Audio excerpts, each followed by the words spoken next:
Hello ဒီနေ့မှာတော့လေမိုးဟင်းကား ready made အထုပ်တွေကိုအရသာရှိအောင်ရှက်စားပြပါမယ်ရှင်ပုံမှန်ဆိုရင်တော့မိုးဟင်းကားကိုအစအဆုံးငါးစီတက်ကလပဲတွေပြုတ်ပြီးတော့ရှက်စားလေးရှိရပေါ့လေဒါပေမဲ့တစ်ခါတလေမှလည်း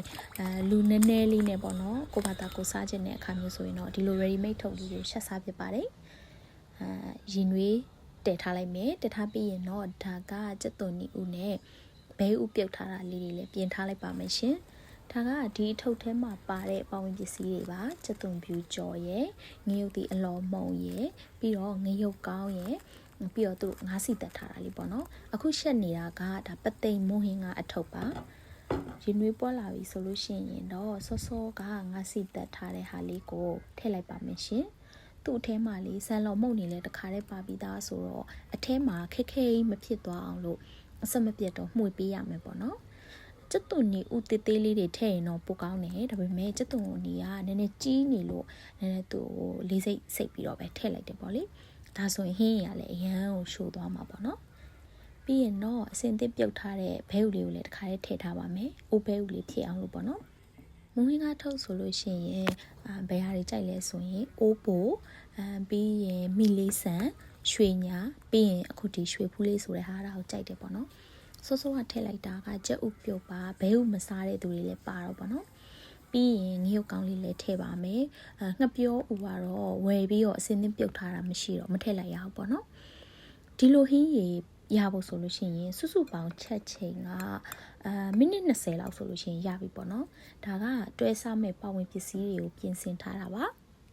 မွေးငါဟင်းရဟင်းရကြလေးပို့ပြီးတော့စားကောင်းတာမလို့မီးအေးအေးလေးနဲ့နောက်ထပ်ဟင်းရကြအောင်လို့ထပ်ပြီးတော့တဲထားတယ်ပေါ့နော်ဒါကအခုနောက်ပိုင်းမွေးငါစားနေအစ်စ်တွေ့ထားတာပေါ့နော်ပုံမှန်ဆိုရင်တော့အညာသူဆိုတော့လေငငယ်တော့ကလဘဲနဲ့ချက်တဲ့မွေးငါကိုလည်းစားဘူးတယ်ပြီးတော့ကလဘဲနဲ့ငါးနဲ့ရောတာကိုလည်းစားဘူးတယ်ရန်ကုန်မှာလည်းငါးကြည့်တီးတက်ချက်တဲ့မွေးငါကိုလည်းစားဘူးတယ်ဒါပေမဲ့ကလဘဲနဲ့ကြည့်ချက်တာကိုတော့တိတ်ပြီးတော့မကြိုက်ပေါ့နော်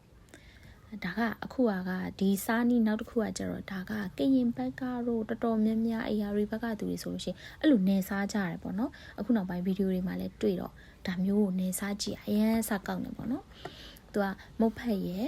ထမင်းရဲ့ကိုရောတယ်ရောပြီးလို့ရှိရင်ကိုစားခြင်းတဲ့အစာပလာတွေထည့်ပြီးတော့ဟင်းရည်နဲ့ပြစ်လေးပေါ့နော်သူကကြက်သွန်မျိုးစီချက်လေးလည်းထည့်မယ်သူကအရန်အကျဲကြီးလည်းမဟုတ်ဘူးပြစ်အရန်ပြစ်ကြီးလည်းမဟုတ်ပေါ့နော်အဲ့ဒါမျိုးထည့်ပြီးတော့လုံးဝတမသွားအောင်နေပါတယ်အကျော်တော့ပြီးမှထည့်မယ်ပေါ့နော်ပူတဲ့အခါကျတော့ဖြည်းဖြည်းချင်းနေနေပေါ့နော်ဒီလိုနေစားရလေတော်တော်ကောင်းတယ်TikTok မှာဆိုလို့ရှိရင်လေတော်တော်များများအဲ့လိုမျိုးစားပြကြပါပေါ့နော်မိုးလဲဒါအခုတလုံးမှစားဘူးတာအဲ့မဲ့စားဖို့ပြီးတော့အရန်ကြိုက်တယ်ပေါ့လေစောစောကနေထားတာကိုသူကအတုပ်လိုပုံစံမျိုးလဲဖြစ်သွားတော့ပြီးတော့မှဟင်းရည်တက်တက်ခတ်ပြီးရခါကျတော့ဆိုတော့မွေးငါနေထားတာလေးကိုစားလိုက်ပြီးလို့ရှိရင်မွေးငါဟင်းရည်လေးကိုတောက်လိုက်ပေါ့နော်ဆိုတော့နောက်ဗီဒီယိုတွေမှာပြန်တွေ့ပါမယ်ရှင်အားလုံးပဲတတာ